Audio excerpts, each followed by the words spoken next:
Perkenalkan, nama saya Polina Sushna, saya berasal dari Rusia. Oke. Saya dari Universitas Negeri Yogyakarta.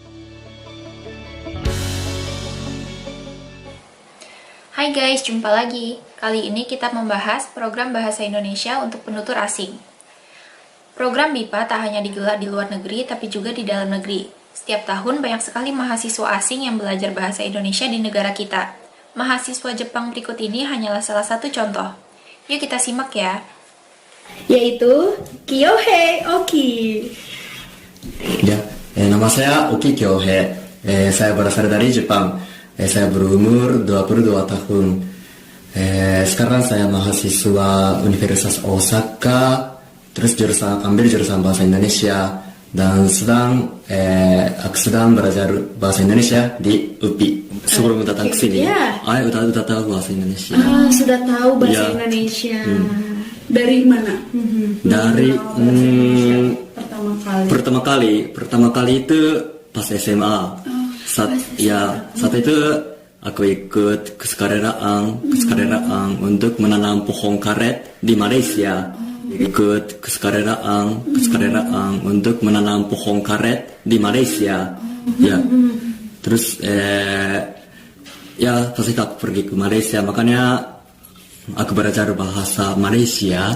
Ya, bahasa Malaysia itu ya agak mirip ya sama bahasa Indonesia. Makanya pas itu aku udah tahu terima kasih, selamat pagi, selamat siang, enak. Ya ayam. Terus kenapa tiba-tiba tertarik dengan bahasa Indonesia? Ya. Sebelum ke Malaysia, aku udah penasaran Indonesia. Ya, soalnya kenapa aku penasaran Indonesia? Pas itu kelas pertama SMA, aku baca buku tentang ekonomi Indonesia. Terus saat itu aku baru tahu, wah, ekonomi Indonesia semakin naik. Terus ekonomi Indonesia masa depan lebih tinggi daripada ekonomi Jepang. Makanya aku sangat penasaran Indonesia. Berawal dari membaca buku ekonomi Indonesia, menjadi tertarik. Berarti Kyohei itu sejak kapan belajar bahasa Indonesia? Kalau belajar bahasa Indonesia itu dari mahasiswa. Dari kuliah. Ketika mahasiswa. Ya, ketika mahasiswa. Mirip atau sangat berbeda? Kalau tata bahasa jauh beda. Jauh beda banget. Sangat beda ya? Iya, sangat beda. Tapi dengan bahasa Malaysia yang pernah Oki dengar, bahasa Indonesia ada mirip? Pasti aku cuma tahu kata-kata yang gampang, misalnya terima kasih, ya di mana toiletnya ada di mana, kayak gitu. Jadi memiliki kesamaan. Iya. Berarti awalnya taunya kata-kata mungkin yang memang sering digunakan. Iya, benar. Yang dibutuhkan itu. Iya. Oki merasa kesulitan tidak? Iya, sulit banget. Sangat sulit. Sangat sulit. Soalnya di bahasa Indonesia ada imbuhan. Ya, memburuk, iya. Itu sangat susah ya bagi orang asing. Iya. Ya. Karena beda imbuhan, beda arti. Iya, benar. Imbuhan yang paling sulit ketika belajar, Oki, imbuhan apa? Iya. Itulah guys alasan mahasiswa Jepang tadi belajar bahasa Indonesia. Selanjutnya kita simak pengalaman mahasiswa dari negara lain yang belajar di Yogyakarta. Mereka lebih fasih lagi berbahasa Indonesia karena sudah lebih lama belajar bahasa Indonesia. Yuk kita lanjut ya.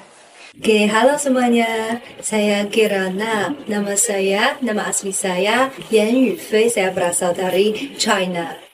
Wah, kasih tepuk tangan. Oke, perkenalkan, nama saya Sundes Ejaz dan saya berasal dari Pakistan. Wah, halo Kak Sundes. Perkenalkan, nama saya Polina Sushna, saya berasal dari Rusia. Oke, halo Malina. Universitasnya di Indonesia di mana saja? Mungkin dari Kirana? Saya dari Universitas Negeri Yogyakarta. Universitas Negeri Jakarta. Kak Sundes? Saya dari Universitas Gajah Mada. UGM, Kak Malina? Saya dari Universitas Negeri Yogyakarta. Wah, luar. Oke, karena saya beasiswa KNB, Kementerian Negara Kebangsaan. So, itu satu persyarat untuk mahasiswa asing harus ikut BIPA sebelum mulai S2 atau S3. Dan juga saya suka belajar bahasa baru karena saya kira itu penting untuk perkenalkan dengan budaya, dengan orang lokal di negara itu. So itu lebih menarik jika Anda tahu Anda bisa berbicara, diskusi apapun. Ya, itu menjadi mudah. Benar sekali. Apalagi sedang belajar di Indonesia ya, jadi memang penting untuk bisa berbahasa Indonesia. Wah. Saya sudah belajar bahasa Indonesia selama 8 tahun. Wah, 8 tahun. Iya, dan kebetulan perjalanan saya mulai bukan di Indonesia tapi di Rusia. Negara asal saya lulus sekolah dan tamat sekolah, maaf. Dan saya ingin belajar bahasa Asia. Jadi saya apply dokumen saya ke salah satu universitas, itu Universitas Negeri Yogyakarta, Universitas Negeri Sankt Petersburg. Dan di sana saya belajar selama 4 tahun, itu S1 atau Bachelor Degree Bahasa Indonesia, dan juga sejarah Indonesia, ekonomi, budaya, politik, dan lain.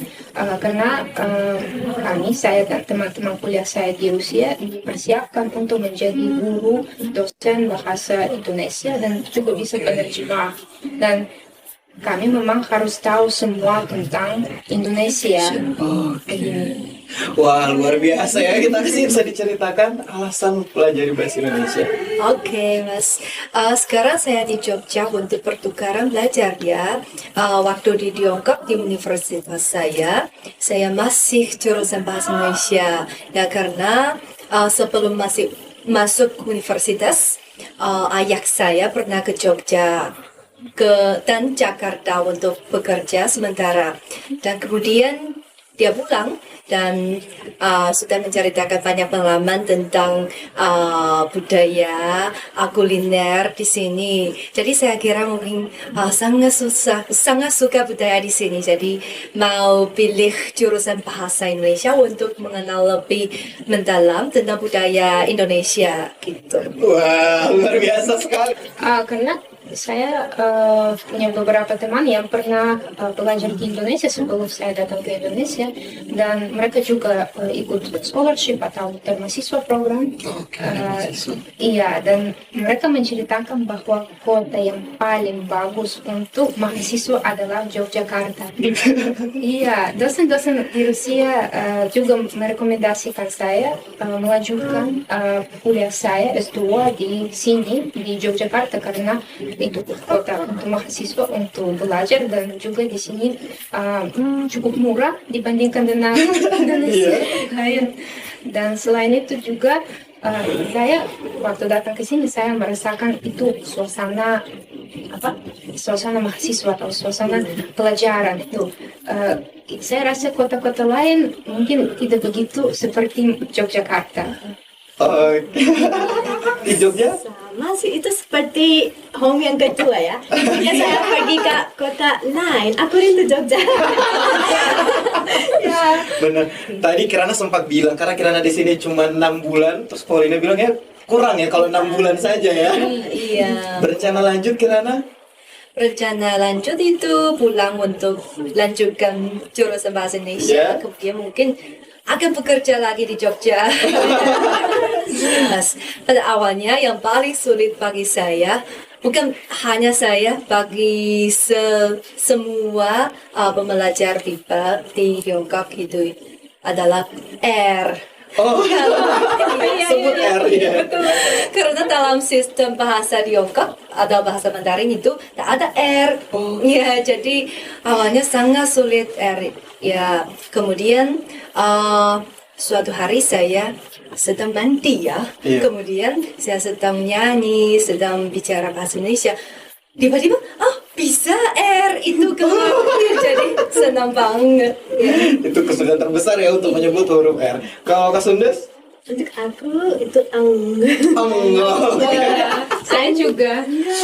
Dan juga imbuhan me. Wah. Itu susah, kita nggak pakai formal, kita belajar formal. So itu karena kerja prefix suffix itu susah, tapi non formal itu kata benda aja cuman selesai.